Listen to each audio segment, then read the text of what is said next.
So I went up to find the solution. And the question that I asked myself, can happiness be engineered? Would I have to wait for heavens to be happy on me, to bless me with the happiness, or can I do something myself to create happy life?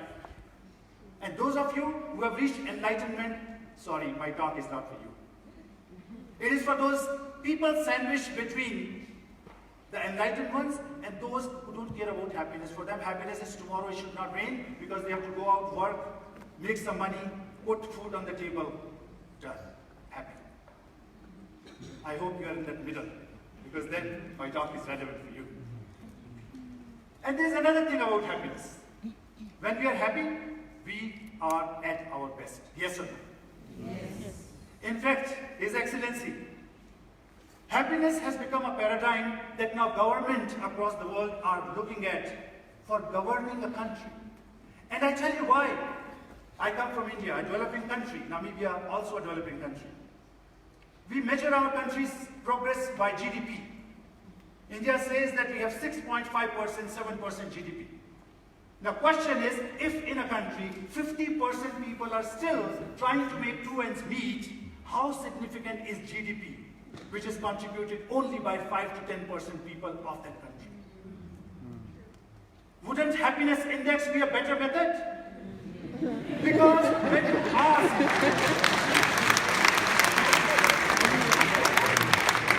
that person, are you happy? You know that we are taking care of the most bottom of the pyramid in a society. Mothers and fathers, when your son goes to university, you ask them 100 questions. Is the college okay? Is the teacher okay? Classroom okay? Food okay? Hostel okay? So many questions. And your kid cares about none of them.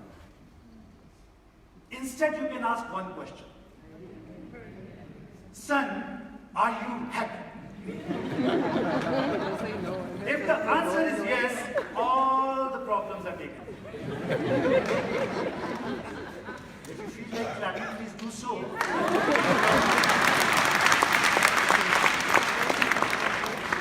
On one side, we agree that happiness is important. On the other side, challenges. We have classes to teach us how to do our jobs well, but nothing to teach us how to enjoy our jobs. And nothing to teach us how to enjoy even our life. In fact, the most important responsibility as human beings we have is becoming parents. And of course, good parents. But even that responsibility, who taught you? The most important responsibility you have in life, you learned about that also on the job. And your first child is the guinea pig. I happen to have only one child. I have a daughter 7 years old. Her name is Joy. So since I do not have a second child to try my experiences, I share it with all of you.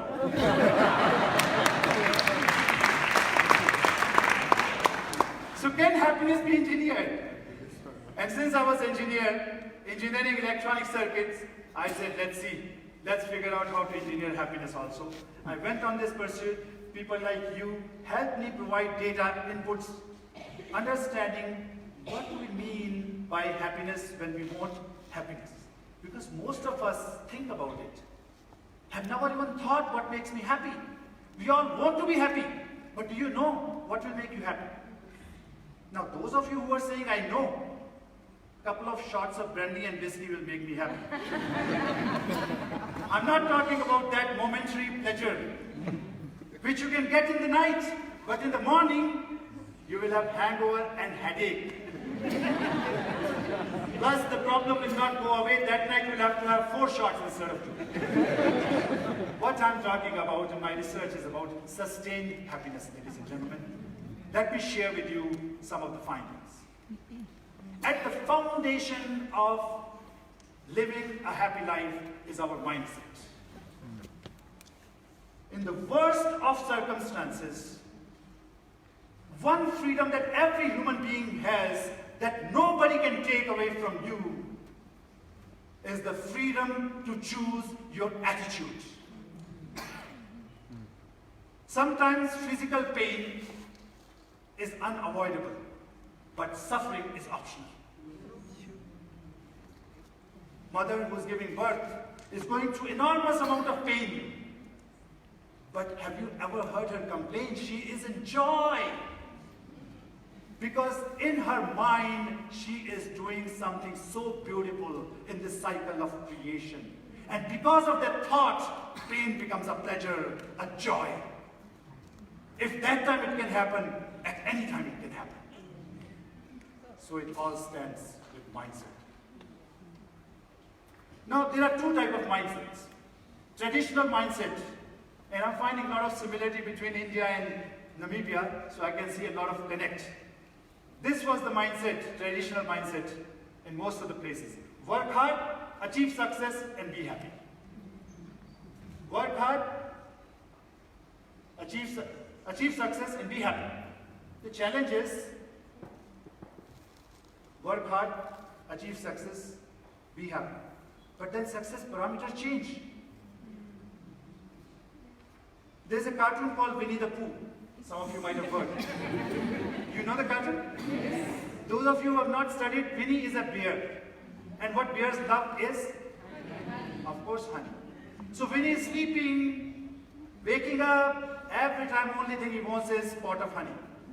And whole day, everything that he does is all about finding that pot of honey. And finally, he finds his pot of honey. And he's eating.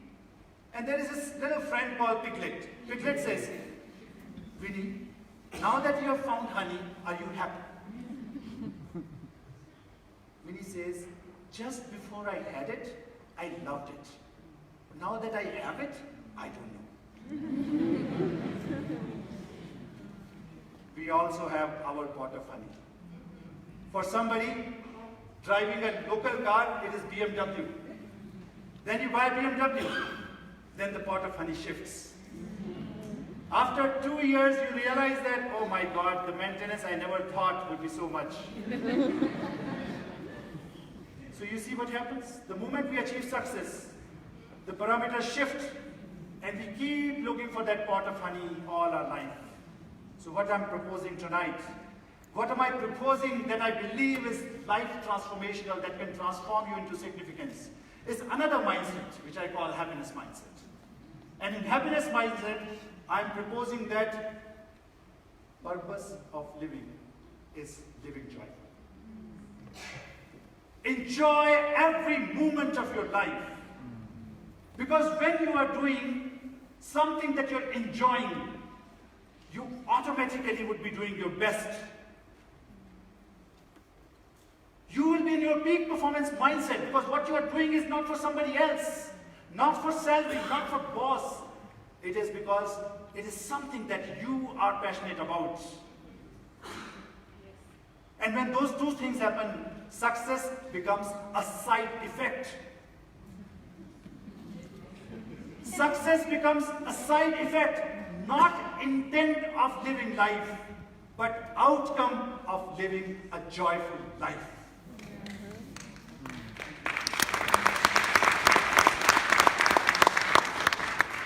Ooh, heavy? Let me tell a story. I love stories. I hope you love too. Yes. Once a man who was very fond of trekking was hiking in this very tough terrain.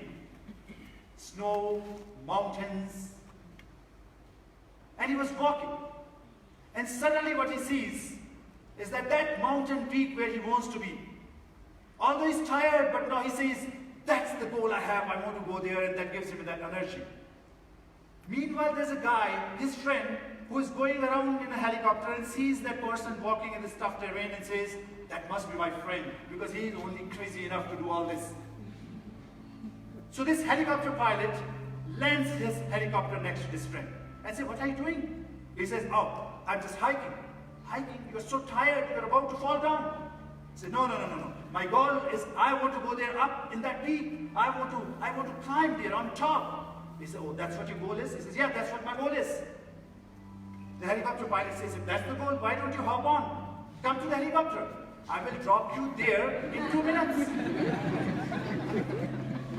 Now my question to you is, would you sit in the helicopter? No. Yes or no? No.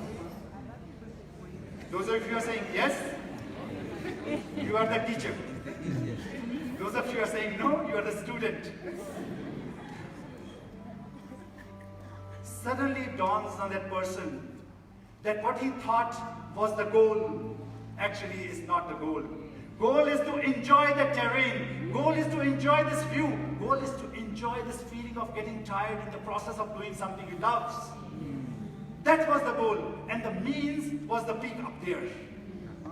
So many times it happens in our own life. Think about it. We confuse our goals with our means. What is goal? We make it a means. And what is means of living a happy life? We make that as a goal. I hope before you sleep tonight, you will give a thought and think about it. What you are passionately pursuing, is that really the goal you want to achieve? Because I have met many people in this second life of consulting and mentoring people. Those who have immense wealth, but in the process of amassing that immense wealth, they have lost relationships. When they come home alone. They hate to come alone. I have friends, not friends, they are clients or my mentees. They can find where I am and they can fly to that place just to have a lunch or dinner.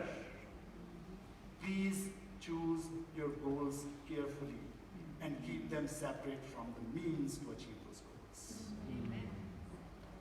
So what is the way to happiness? Very simple. It is happiness on the way.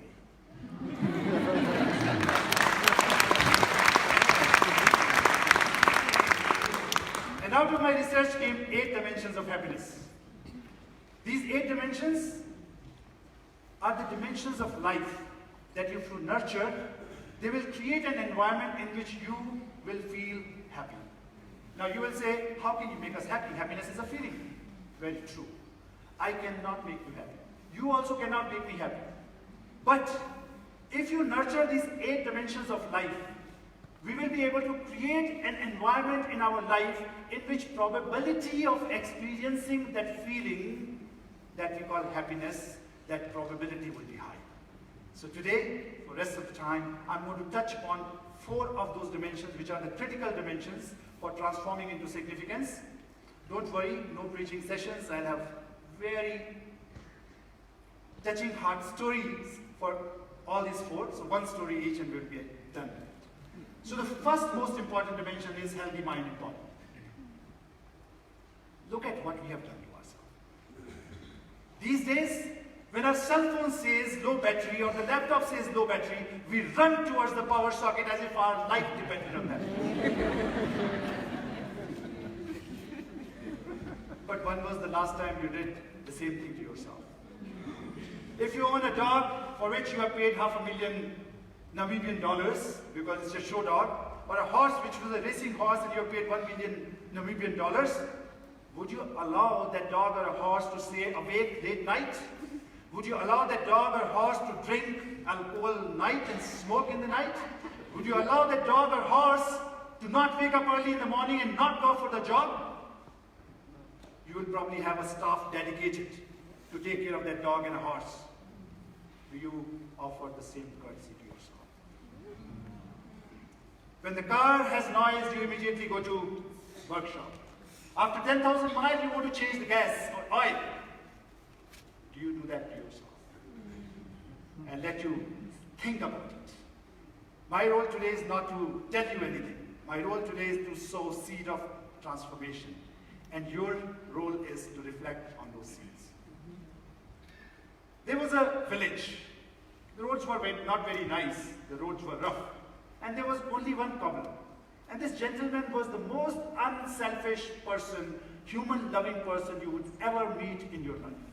He did not want a single person to go away from his shop without offering best of service that he could offer. He would be often busy because he was the only one, roads were bad, too many clients coming in. In that busyness, he forgot that his own shoes had torn. And since he was so busy taking care of other people, he had no time to fix his own shoes.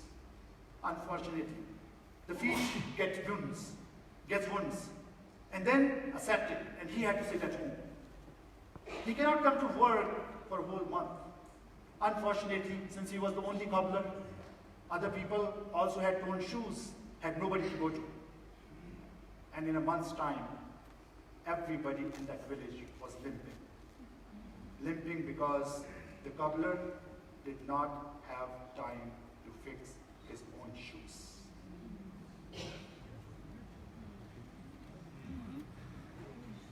Now, we often take care of our physical fitness, but what gets mostly ignored is our mental fitness. When somebody comes to you and say, I got a cut, you know exactly what to do. Give a handy plaster, band-aid, or whatever it is called here. But when somebody comes and says, I'm feeling a little down and depressed, you know what we say? It's okay, don't worry about it, just forget about it. It'll be all right, it'll be all right. It's like somebody comes and says, I broke my head or broke my leg, and you say, that's okay, don't worry about it, just don't think about it. It's all right, it's all right. Now we have very limited time. Sam wanted me to introduce some interesting concept here.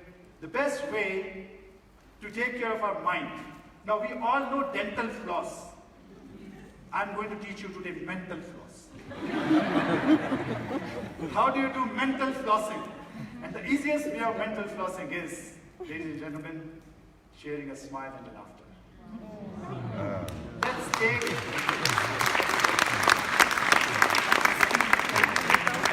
a minute of time and let's make the magic happen here. You're going to see this man who climbs randomly into a rail train, and then he does something, and you will see looks on people's face, what the hell are you doing?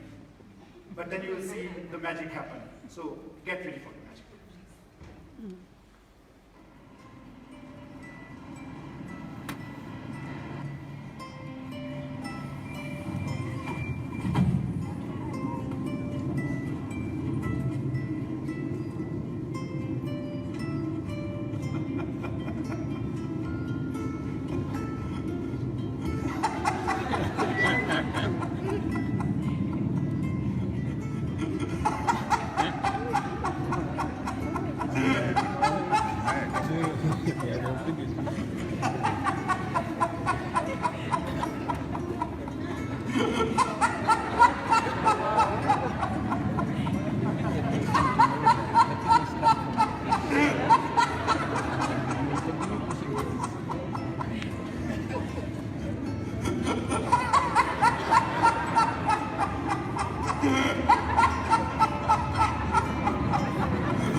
But so is happiness, choice is yours.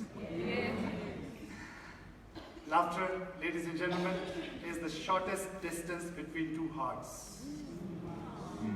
As you go home, give your loving ones gift of smile, laughter.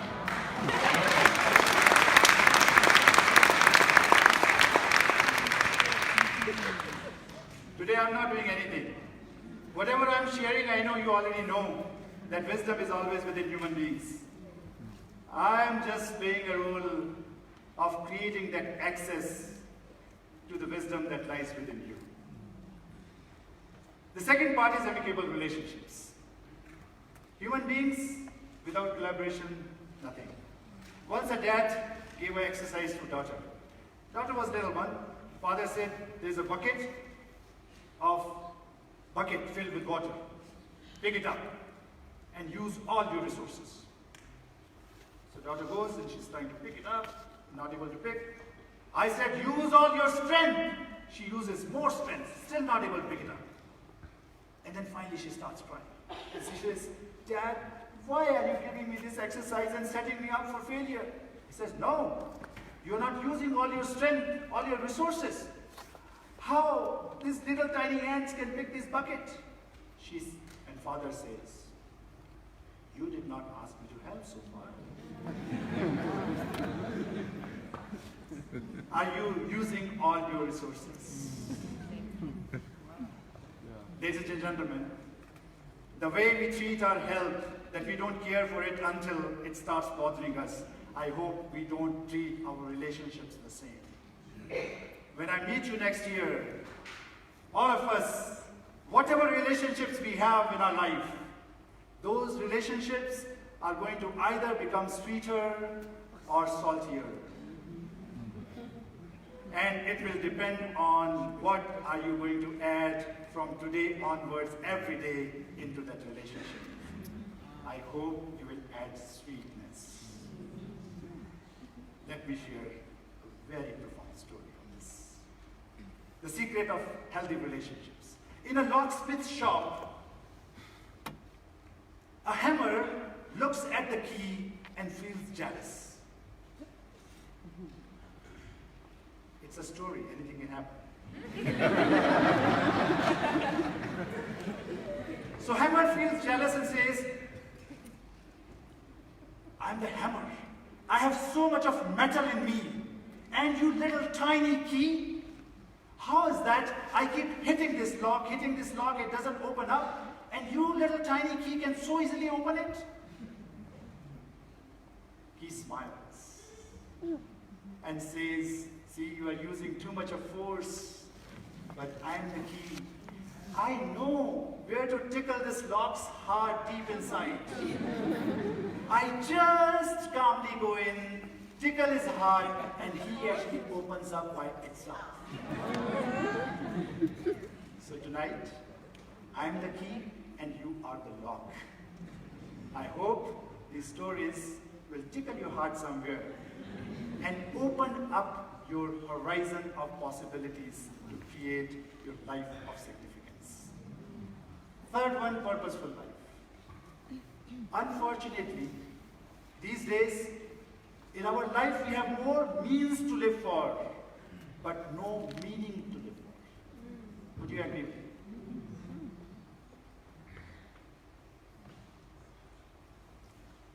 As I promised, no preaching, just stories.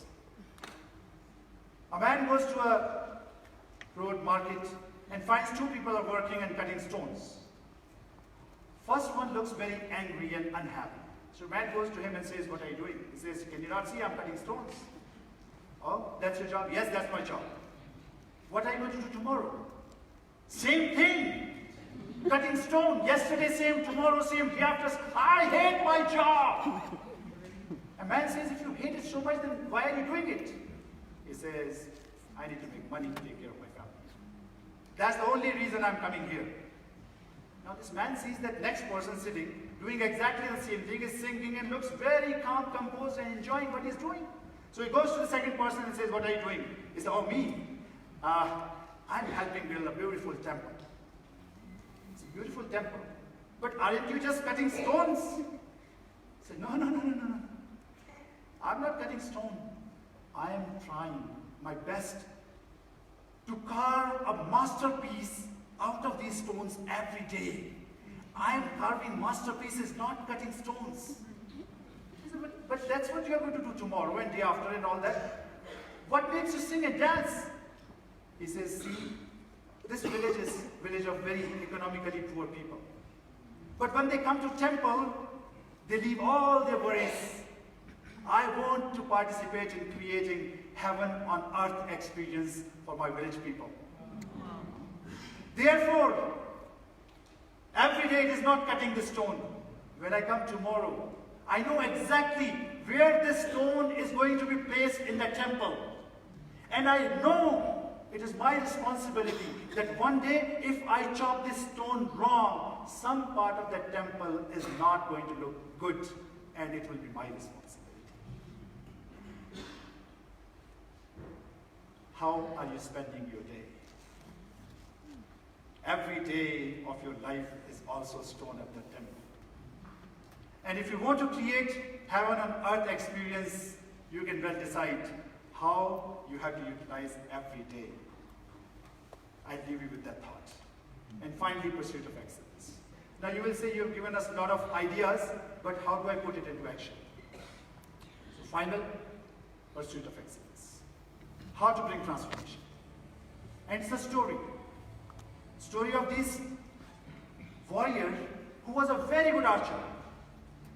And this archer wanted to show off and tell everybody how good he is. So he went to every town and city, and finally he comes to this small town, and he's demonstrating archery. Very good, very accurate. As he's shooting arrow, people start clapping. And there's one old gentleman sitting behind who is selling oil. And in old times, oil was sold in a pot, earthen pot. And these people will take out bottle and fill oil bottle from that pot and sell it. So as everybody is clapping, this man behind selling oil says, "What's the big deal? What's the big deal?" The archer gets angry. This time he asks his assistant to put 2 apples on hand, and then he shoots 2 arrows. Both apples are pierced. Everybody claps. The oil seller again says, "What's the big deal?" Now everybody is curious why he's saying that. Third thing, now there are 2 apples, 1 on the head also. 3 arrows shot, all taken care of. Everybody claps, but also curious to hear what the oil seller will tell. Oil seller again says, "What's the big deal?" Now he gets totally angry. He comes back and says, "What do you mean by what's the big deal? You think you are a big deal? Take this arrow. Forget about shooting the apple. You at least shot. Show me that you can shoot an arrow." And this old gentleman, very experienced, says, "Calm down, calm down. You come towards me, come here." Old gentleman very gracefully takes out a bottle, puts a coin which has a hole inside, takes this big pot of oil and gently pours it, fills the bottle till the brim without spilling even a single drop outside. And then he calls the archer and says, "Come here, you also do the same." Archer says, "I'm the royal archer, what are you saying?" Man says, "That's what I told you. What's the big deal?" You have practiced the art of archery, you have become better in that. I have practiced how to fill the bottle. I've become good in it. So what is the big deal?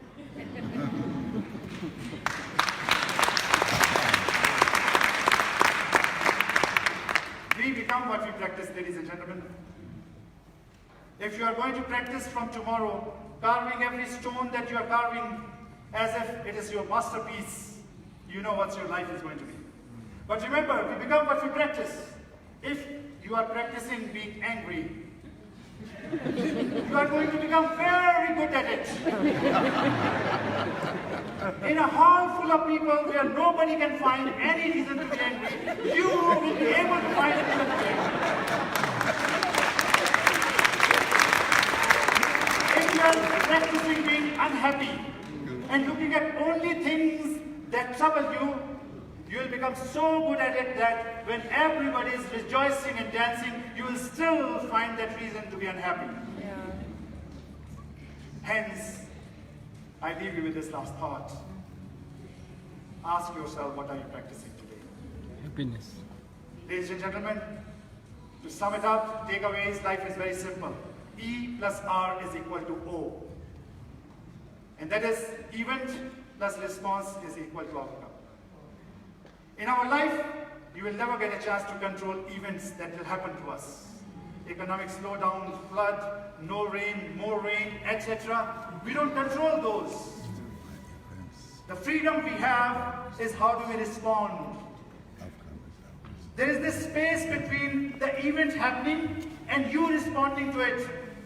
And in that space, in that pause in between, lies our greatest freedom as human beings.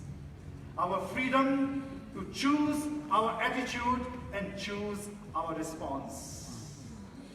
And I hope that you're going to choose happiness or being angry, happiness or being unhappy. Let's decide that today. I hope that tomorrow when you wake up, you'll wake up with the thought, God, I feel blessed, what a wonderful day. And by lunchtime, find out 1 or 2 reasons. What have you done today that makes you feel that it is going to be, it is a beautiful day. And before you go to bed in the night, look at your day and find out 3, 4 things that make you believe you had a significant and a beautiful day. Do that every day, because one day you are going to be on that other side of life's curve, looking back at life. And what you would remember, every morning I woke up thinking it's going to be a beautiful day. Every lunchtime I remembered, yes, I'm having a beautiful day. And every night I slept thinking I had a beautiful day. And that night, that time, on that side of life's curve, you will feel proud that you had a beautiful life. Ladies and gentlemen.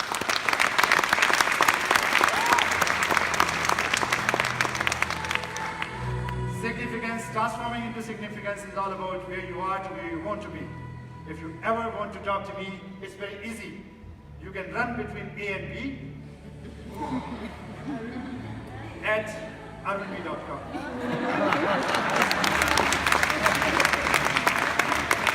I wish you a very happy